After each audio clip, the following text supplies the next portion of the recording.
বরাকের উন্নয়নের জন্য পৃথক বিভাগ চালু হলেও বাজেট বরাদ্দ ব্যাপারে এখনো কোনো সিদ্ধান্ত নেই। এর জন্য পৃথক অর্থনৈতিক উন্নয়ন পরিষদের দাবি তুলল বিডিএফ। বরাক উপত্যকার উন্নয়নের জন্য পৃথক বিভাগ তৈরির সিদ্ধান্তকে স্বাগত জানালেও এই বিভাগের অর্থ বরাদ্দ কিভাবে হবে তা নিয়ে এবার স্পষ্টীকরণ চাইল বরাক ডেমোক্রেটিক ফ্রন্ট। পাশাপাশি প্রকৃত উন্নয়নের স্বার্থে বরাকের জন্য একটি পৃথক অর্থনৈতিক পরিষদ স্থাপনের দাবি জানালেন বিডিএফ কর্মকর্তারা। বিডিএফ কার্যালয়ে আয়োজিত এক সভা শেষে সংবাদ মাধ্যমের কাছে বক্তব্য রাখতে গিয়ে বিডিএফ মুখ্য আহ্বায়ক প্রদীপ দত্ত রায় বলেন যে উন্নয়নের ক্ষেত্রে বরাক উপত্যকা যে পিছিয়ে আছে তা উপলব্ধি করতে পেরেছে বলে মুখ্যমন্ত্রী হিমন্ত বিশ্ব শর্মাকে তিনি ধন্যবাদ জানাচ্ছেন। কিন্তু শুধু বিভাগ তৈরি করে সমস্যার সমাধান হবে না। এই বিভাগের কাজ কি হবে এবং উন্নয়নমূলক কাজকর্মের জন্য এই বিভাগকে কিভাবে এবং কতটা অর্থ বরাদ্দ করা হবে তার উপর এর কার্যকারিতা নির্ভর করছে। তিনি বলেন যে এই বিষয়গুলি এখনো স্পষ্ট নয়, তাই এসব ব্যাপারে অবিলম্বে সরকারের পক্ষ থেকে স্পষ্টীকরণের দাবি জানিয়েছেন তিনি। দেখে নেওয়া যাক তার বক্তব্য। বরাক উপত্যকার ৪৫ লক্ষ মানুষের উন্নয়নের জন্য আসাম সরকার বরাক উন্নয়ন বিভাগ বলে একটা দপ্তর চালু করেছে। স্বাধীনতার পর এই প্রথম কোনো সরকার বরাক উপত্যকার উন্নয়নের জন্য চিন্তাধারা করেছে। এর জন্য আমরা বরাক ডেমোক্রেটিক ফ্রন্ট থেকে আসাম সরকারকে অভিনন্দন জানাই। বরাক উপত্যকার সমস্ত জনগণও এটা অভিনন্দন জানাচ্ছে। কিন্তু আমাদের একটা প্রশ্ন হয়েছে যে এই দপ্তর খোলার পর এখনো পর্যন্ত কোনো ঘোষণা হয়নি এই দপ্তরের কাজকর্ম কি হবে, যেসব উন্নয়নমূলক কাজ করার প্রস্তুতি নেওয়া হবে সেসব ব্যাপারে অর্থ কোথা থেকে আসবে, এসব ব্যাপারে কিন্তু সরকার এখনো কোনো বক্তব্য রাখেনি। আমরা এর জন্য একটা স্পষ্টীকরণ চাইছি সরকারের কাছে যে সরকার বরাক উন্নয়ন বিভাগে কি কি পদক্ষেপ নিতে চলেছেন, কি কি কার্যসূচি নিতে চলেছে।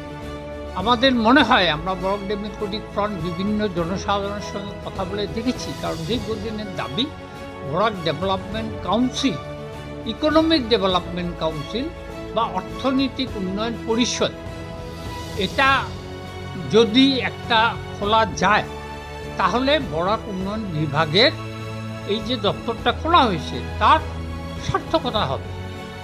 কারণ অর্থনৈতিক উন্নয়ন ছাড়া বা কেন্দ্রীয় সরকার থেকে যদি অর্থ বরাদ্দ না হয় তাহলে বরাক উন্নয়ন বিভাগের কাজকর্ম করাটা অত্যন্ত অসুবিধা হবে রাজ্য সরকারের। কেননা রাজ্য সরকার এই পরিমাণে টাকা ঋণ করে এই সরকার এবং জনসাধারণকে পরিচালনা করছেন যে সরকারের পক্ষে বরাক উপত্যকার উন্নয়নের জন্য কিছু করাটা একটু অসুবিধা হতে পারে।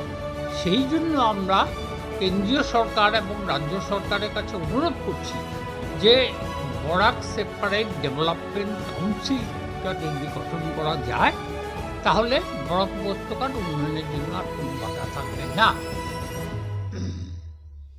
অর্থনৈতিক উন্নয়ন পরিষদ নিয়ে এর আগেও দাবি দেওয়া উঠেছিল। একটা প্রসঙ্গ থেকে যায় যে এর কোনো প্রভিশন আমাদের সংবিধানে নেই, এরকম একটা শোনা গেছে। কিন্তু ঘটনা হচ্ছে কি এটা সত্যি নয়। এটার জন্য শুধু উভয় সংসদে হয়তো একটা প্রস্তাব পাশ করাতে হবে। সেটা যদি সদিচ্ছা থাকে রাজ্য সরকারের এবং কেন্দ্র সরকারের তাহলে অবশ্যই সম্ভব।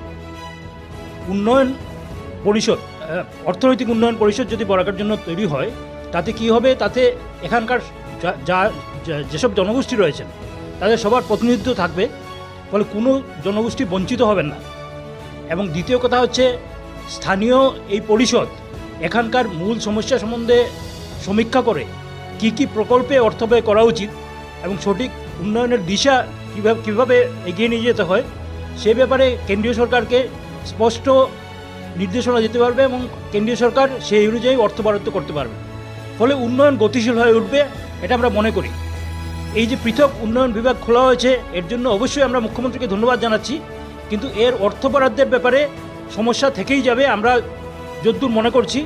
কারণ বরাকের মেইন যে সমস্যা সেটা হচ্ছে গিয়ে এখানকার কর্মসংস্থানের সমস্যা এবং তার জন্য কৃষি, সেবা এবং বাণিজ্য এই তিনটি সেক্টরেই যথাবিহিত বিনিয়োগ এবং উদ্যোগ স্থাপন দরকার, যেটা আমার মনে হয় না শুধু রাজ্য সরকারের পক্ষে সম্ভব হবে বলে।